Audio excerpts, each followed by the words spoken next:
Olá pessoal, É, bom dia, boa tarde, boa noite, dependendo do horário que vocês estiverem vendo, tá bom? Então, como eu tinha prometido, eu vou estar trazendo esse vídeo aqui rápido, preciso, tá bom?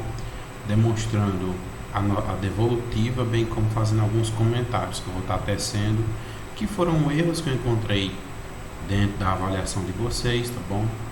Que caso, por exemplo, você não tenha fechado a nota, que foi debitado algumas pontuações, tudo bem? Então, primeiramente, eu vou fazer aqui a leitura no caso, da nossa devolutiva, do nosso espelho de prova. Depois eu vou estar tecendo comentários, tá bom? Então, vamos lá. Sobre a nossa devolutiva, no ponto 1, o que é que eu estava buscando? Então, o tamanho e a força dos ossos são influenciados pela direção e magnitude das forças a que habitualmente elas são submetidas. Os ossos se remodelam de acordo com o nível de sobrecarga sofrido e, com o tempo, a sua massa aumenta à medida que a sobrecarga se intensifica. Esse conceito de adaptação óssea, a sobrecarga é conhecido como lei de Wolff, tá bom? A qual afirma essencialmente que os ossos de uma pessoa saudável se adaptam às cargas que lhes são impostas. Quando determinado osso é submetido a aumento de carga, ele se remodela com o passar do tempo, fortalecendo-se de modo a resistir àquele tipo de sobrecarga ou de carga em particular. Consequentemente, a porção cortical externa do osso torna-se mais espessa. O contrário também acontece quando a carga sobre o osso diminui, o osso enfraquece, que é o exemplo de astronautas, né? Dessa forma, o exercício físico tem o papel de fornecer essa sobrecarga para que os ossos continuem se fortificando, remodelando e se estruturando. Então tá aqui, é um pequeno esboço, né, do nosso espelho de prova, do ponto 1 que eu estava cobrando. Situações que podem ter acontecido de que quando você estava fazendo sua avaliação, podem ter sido debitadas. Tem pessoas que não citaram nada sobre a lei de Wolff, tá? Como a gente pode ver aqui. Tem pessoas que não manteve a relação com a educação física, que foi o que eu pedi principalmente. Então, se você já não manteve esses dois pontos, você já perdeu alguns décimos, tá bom? Essa relação entre a lei do Wolff, explicando, contextualizando um pouco, bem como o papel da educação física, que no nosso caso aqui da atividade física, seria fornecer essa sobrecarga. Através de quê, Cléber? Da atividade física ou do exercício físico, tá bom? Então, esse é o nosso primeiro ponto.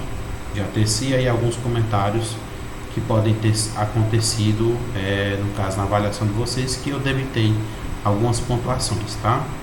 No ponto 2, que estava falando lá, cobrando a respeito dos planos e eixos dentro da educação, dentro da cinesiologia e biomecânica, nós temos aqui do nosso espelho de prova.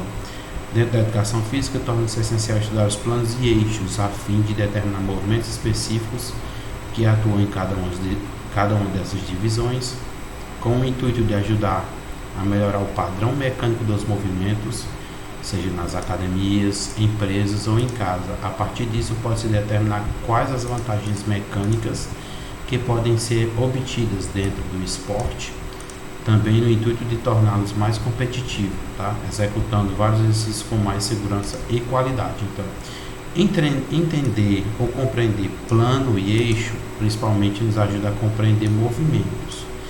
E a importância desses movimentos dentro da cinesiologia e biomecânica é para que a gente possa ter uma área de especificidade, tá bom? Já estou fazendo aqui comentários que não aconteceram lá. Se você não está citando algumas dessas informações, mesmo que seja por cima, você acabou perdendo décimos, tá bom? Então, outro fator de ajuda dentro do padrão da cinesiologia e biomecânica é manutenção do padrão mecânico, tá? Então, dentro da cinesiologia e biomecânica, os planos e eixos nos ajudam a manter esse padrão mecânico, porque se você não fez uma relação, você acaba perdendo alguns pontos por isso, tá bom? Lembra que eu considerei o máximo de coisas que eu poderia, seja nas academias. Kleber, também não, isso aqui eu citei várias vezes nas nossas aulas gravadas, né? Das contribuições da cinesiologia e biomecânica. Então, dentro da cinesiologia e biomecânica, como eu estudo planos e eixos, eu vou trazer também o que? Contribuições para academias, empresas ou em casa, tá?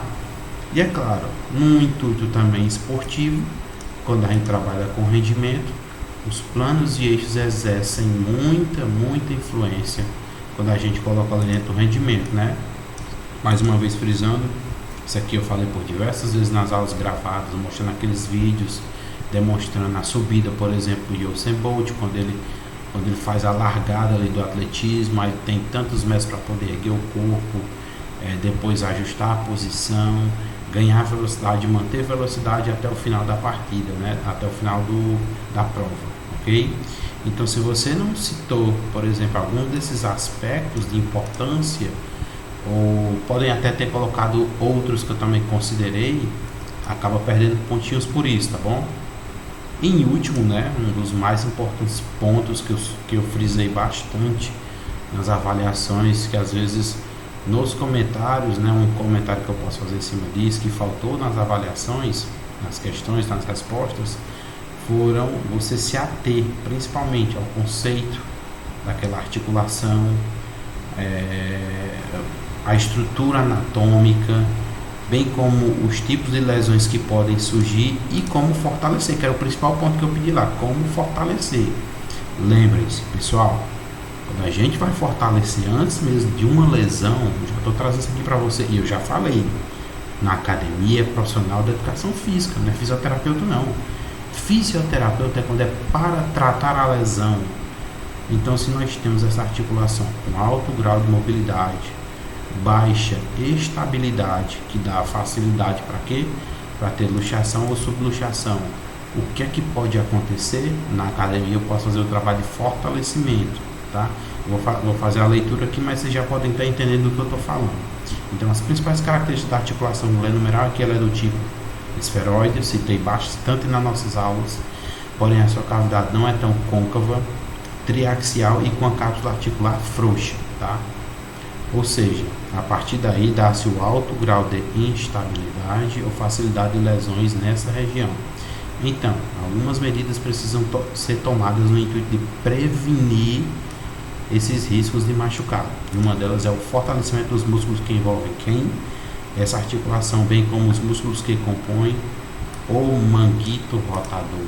Então, um dos principais pontos é você citar tanto a musculatura que eu aceitei quando algumas pessoas falaram, tá? Alguns músculos que envolvem essa articulação, tipo peitoral maior, grande dorsal, deltoide, redondo maior, redondo menor, tá? Porque participam ali da nossa articulação glenohumeral. Mas principalmente tinha que se dar uma ênfase a quem? Ao nosso complexo do manguito rotador, que é quem mantém a articulação glenohumeral estável. Quanto mais fraco esses músculos, maior a probabilidade de lesão. Então já estou fazendo esses comentários. Se você não identificou esses pontos aí dentro do seu padrão, da sua resposta, onde foi que eu retirei décimos, tá? Como é prova dissertativa, não tem que ser idêntico, mas tem que ter pontos cruciais. Se não tiver, eu acabo debitando essa pontuação, tá? Que são responsáveis pela sustentabilidade e estabilidade da articulação, se atentando também aos limites de angulação. Então, são meios de prevenir impostos à região do ombro. Então, trabalhos com pouca carga e limites de angulação são cruciais. Isso aqui são indicações, né, para a prevenção da lesão e como tratar, que nos casos profissionais de educação física são cruciais para fortalecer essa região. À medida que ela se fortalecer, as cargas e angulações podem ser argumentadas no intuito de promover mais estímulos a essa região, sempre frisando que deve-se dar um maior cuidado com a angulação. Por diversas vezes eu me detive falando nas nossas aulas teóricas sobre angulação. Quanto mais alto o grau de angulação, maior vai ser a instabilidade, tá? E aqui, é claro, eu até citei o exemplo de um aluno meu que teve esse problema na academia, fez com carga muito exagerada, aquele exercício de pull-over, né, deitado no banco, com uma angulação muito exacerbada, consequentemente aconteceu uma projeção do úmero dele para fora da cavidade glenoidal, tá? Ainda não foi caracterizado como luxação ou subluxação, mas Isso pode ter ocorrido depois de um tempo, né? A luxação, um inchaço ali naquela região, depois de alguns dias, tá? Que pode provocar luxações ou subluxações, tá ok? Então, se você observou aqui a nossa devolutiva, os comentários que eu estou fazendo, que é tudo baseado no que eu identifiquei nas provas de vocês, tá? Assista com muita calma o vídeo, leia com bastante calma o espelho de prova, compare com sua prova, tá? E vocês vão perceber que tá faltando esses pontos aí, que foi o que acabou saindo com diminuindo um pouquinho das notas de vocês, tá ok? Outros fatores que podem influenciar aí na minha avaliação. O uso correto da escrita, tá?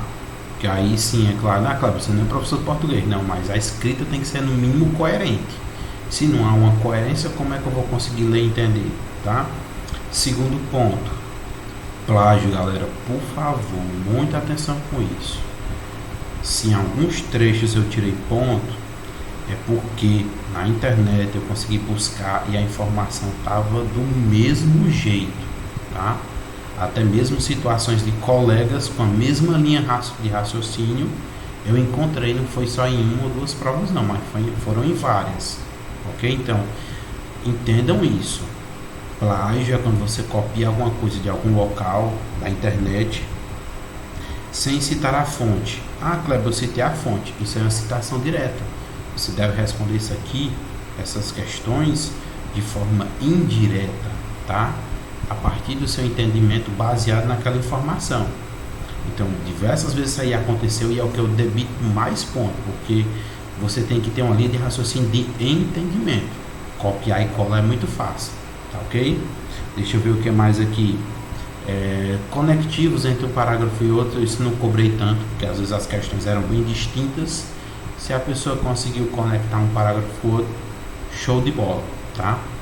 Deixa eu ver mais alguns pontos.